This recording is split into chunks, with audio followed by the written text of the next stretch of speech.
नमस्कार दोस्तों, एक बार फिर से स्वागत है आपका अपने यूट्यूब चैनल कसूरी स्टडी पॉइंट पे। दोस्तों, अपने कक्षा 7 का एक चैप्टर है जिसका नाम है जीव विकास। इसका एक पार्ट मैंने अपलोड कर दिया है, उस पार्ट को आप ज़रूर देखिएगा।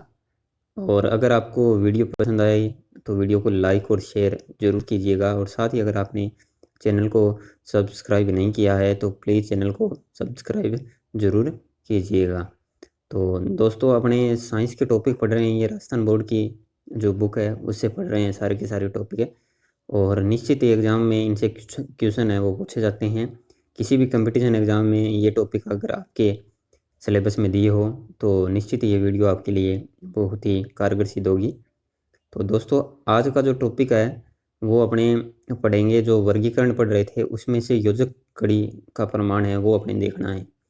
तो इसमें देखते हैं कि दोस्तों कि जीवों के वर्गीकरण में समान गुणों वाले जीवों को एक ही वर्ग में रखा गया है, परंतु कुछ ऐसे भी हैं जिन्हें दो वर्गों के गुण पाए जाते हैं, यानी दो जातियों के गुण पाए जाएंगे। जैसे किसी के पंख भी होंगे, किसी के पैर भी होंगे, इस तरीके से क्या होंगे, पैर होंगे, दांत होंगे। ये कुछ मतलब ऐसे गुण होंगे कि आधे पक्षी के होंगे और आधे अपने दूसरी प्रजाति के होंगे।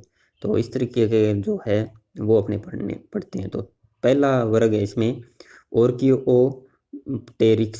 इसमें है क्या कि एविज तथा रेप्टिलिया वर्ग की मध्य की ये योजक कड़ी है, क्योंकि इस जंतु के कुछ लक्षण जैसे कि चोंच, पंख, पैरों की आकृति आदि एविज वर्ग दोस्तों पक्षी वर्ग को कहते हैं, एविज वर्ग के तथा कुछ लक्षण जैसे कि दांत, पूंछ तथा शरीर पर सल्कें का होना, ये रेप्टिलिया वर्ग के हैं।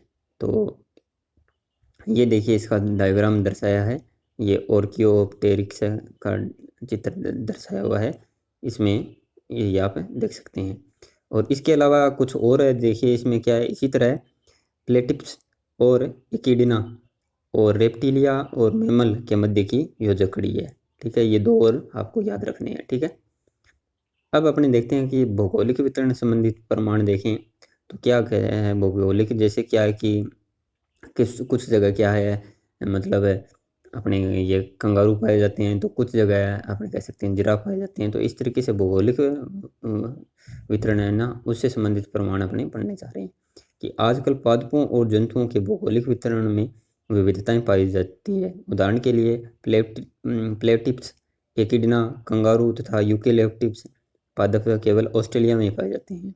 इसके अलावा जिराफ केवल अफ्रीका में पाया जाता है। वैज्ञानिकों के अनुसार किसी समय में ये महाद्वीप एक दूसरे से जुड़े थे, बाद में समुद्र द्वारा अलग हो गए, जिससे एक महाद्वीप में पाए जाने वाले जंतु एवं पादप दूसरे महाद्वीप पर नहीं पहुंच सके।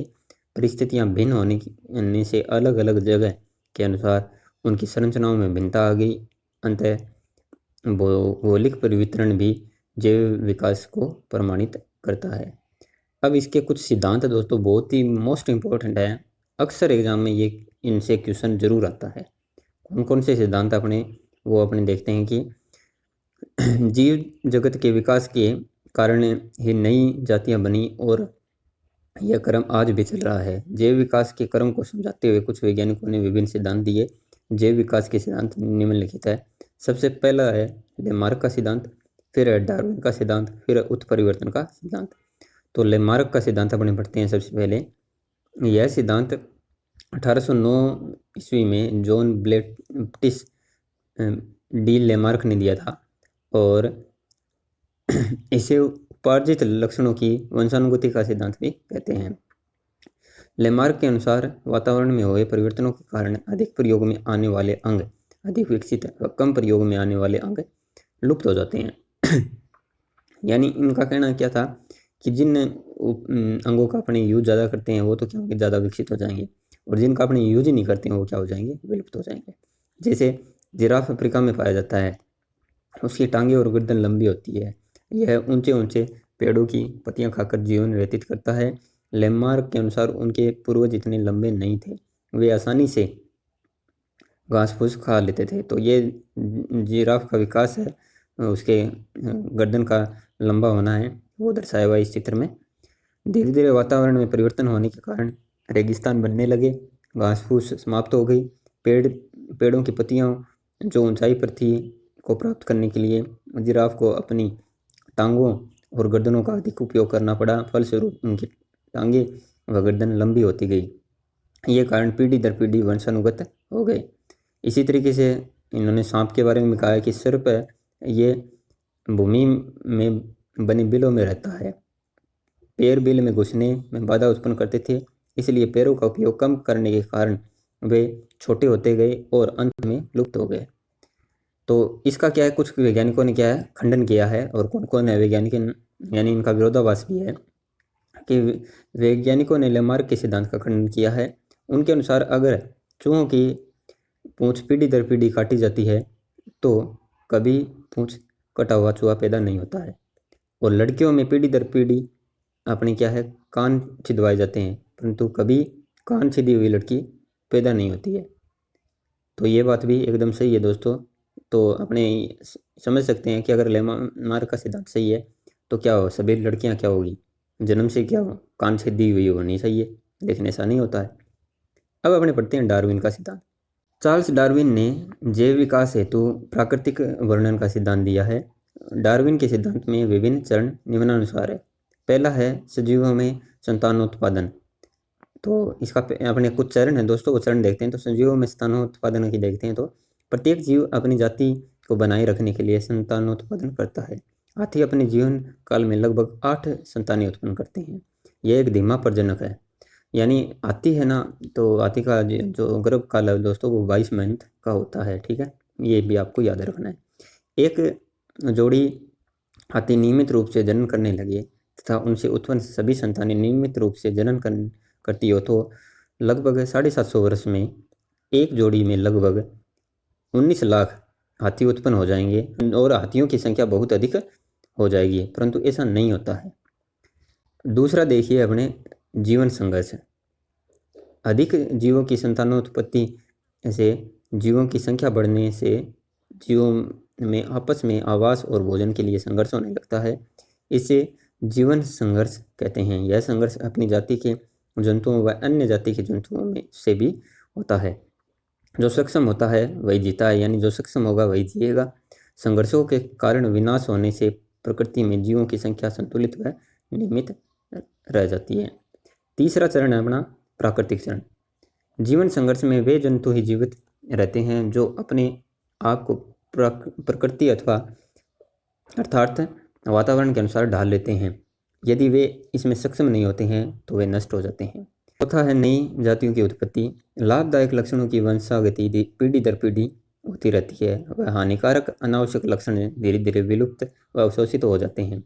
कई बार विभिन्नताएं इतनी बढ़ जाती है कि हजारों लाखों वर्षों के बाद नई पीढ़ी पुरानी पीढ़ी से अत्यधिक भिन्न हो जाती है और एक नई जाति का विकास हो जाता है।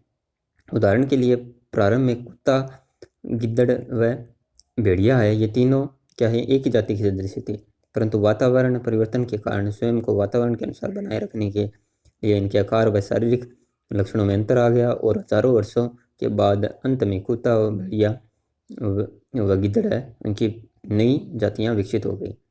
पांचवा है नव डार्विनवाद।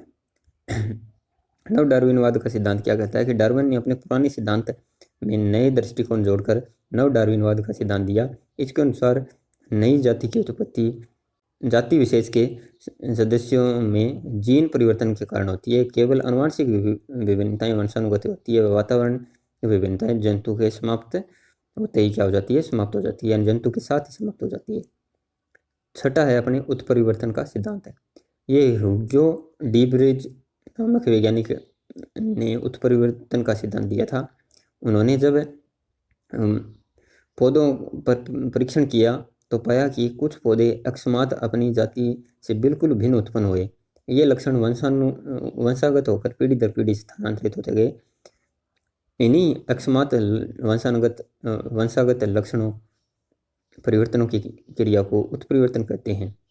जीवों के उत्परिवर्तन निम्नलिखित कारणों से हो सकते हैं, ये भी आपको याद रखना है। जीनों की संख्या में परिवर्तन, जीनों की व्यवस्था में परिवर्तन, जीनों की संरचना में परिवर्तन। अब अपने पढ़ते हैं उत्परिवर्तन के साधन। उत्परिवर्तन के साधन कौन कौन से हैं? मस्टर्ड गैस हो गई, नाइट्रस अम्ल हो गया, फिनोल हो गया, और एक्सरे किरण, बीटा किरण, ये अपने कह सकते हैं उत्परिवर्तन के साधन है। अब अपने भारत के बहुत ही महान व्यक्ति हुए हैं जिनका नाम है बिरबल साहनी, उनके बारे में कुछ देखते हैं कि संसार को रोचक जानकारियों से मुग्ध करने वाले पूरा वनस्पति शास्त्र वैज्ञानिक प्रोफेसर बिरबल साहनी का जन्म 14 नवंबर 1891 में शाहपुर जिले के भेड़ा गांव में हुआ था। उन्हें भारत में पेलियोबोटनिक अनुसंधान का जनक माना जाता है। यानी जो पूरा वनस्पति विज्ञान है ना, उनका अनुसंधान का जनक क्या को माना जाता है? बिरबल साहनी को माना जाता है। डॉक्टर साहनी ने बिहार के राजमहल हिल्स में कई जीवाश्म पौधों के बारे में अध्ययन किया था तथा एक नए वर्ग जीवाश्म जिम्नोस्पर्म की खोज की थी, जिसे पेंटोजाइली नाम दिया गया था। उनकी आर्कियोलॉजी के क्षेत्र में बहुत रुचि थी। उनके इस शोध के क्षेत्र में कई शोध पत्र अंतर्राष्ट्रीय स्तर की वैज्ञानिक शोध पत्रिकाओं में प्रकाशित हुए। Technique of casting coin in ancient Bharat पर उनके द्वारा किए गए कार्यों ने आर्कियोलॉजी रिसर्च में नए कीर्तिमान स्थापित किए। उन्होंने लखनऊ में पेलियोबोटनिक संस्थान की स्थापना की, जिसे उनकी मृत्यु के पश्चात बिरबल साहनी पेलियोबोटनिक संस्थान नाम दिया गया था। तो ये लखनऊ में है, पूरा वनस्पति अनुसंधान है वो लखनऊ में है, और ये बिरबल साहनी के नाम से है। ठीक है, इसको आपको याद रखना है। तो मछली में के हृदय में क्या होते हैं वो देखते हैं। तो मछली के हृदय की संरचना एकदम सरल होती है दोस्तों, और मनुष्य की जटिल होती है। तो मछली के हृदय में क्या होगा? एक आलिंद और एक निलय होगा। ठीक है, और ऑर्कियोप्टेरिक्स योजक कड़ी है, तो ये आपको बताई हुई थी, कौन सी थी? रेप्टिलिया व एवीज की मध्य की है। और उत्परिवर्तन का सिद्धांत किस वैज्ञानिक ने दिया था? तो ये ह्यूगो डी ब्रोज ने दिया था। व्हेल के अग्रपाद क्या कहलाते हैं? तो ये पिछली वीडियो में अपने कर चुके हैं, जो पहली पार्ट वाली है उसमें फ्लिपर है। ठीक है, और पक्षी व चमगादड़ के अंग, ये भी पिछली वीडियो में है, समवर्ती अंग है। रीढ़ की हड्डी छोटी छोटी कशेरुकियों से बनी होती है, ये भी पिछली वीडियो में है। ठीक है, और प्रत्येक जंतु का भ्रूणीय विकास उनके जातीय विकास के इतिहास को दोहराता है, तो ये भी पिछली वीडियो का क्वेश्चन है। जैव विकास क्रमिक व मंद प्रक्रिया है, और डार्विन ने प्राकृतिक वर्ण का सिद्धांत दिया था। तो दोस्तों इस तरीके से ये चैप्टर अपना कंप्लीट होता है। अगर आपको ये पसंद आई है वीडियो तो इसको लाइक और शेयर जरूर कीजिएगा दोस्तों, और चैनल पे अगर नए हो चैनल को सब्सक्राइब जरूर कीजिएगा। साथ ही बेल आइकन को प्रेस कर देना ताकि आगामी वीडियो की नोटिफिकेशन आपको मिलते रहे। तो दोस्तों मिलते हैं नेक्स्ट वीडियो में एक नए टॉपिक के साथ। तब तक के लिए जय हिंद, वंदे मातरम।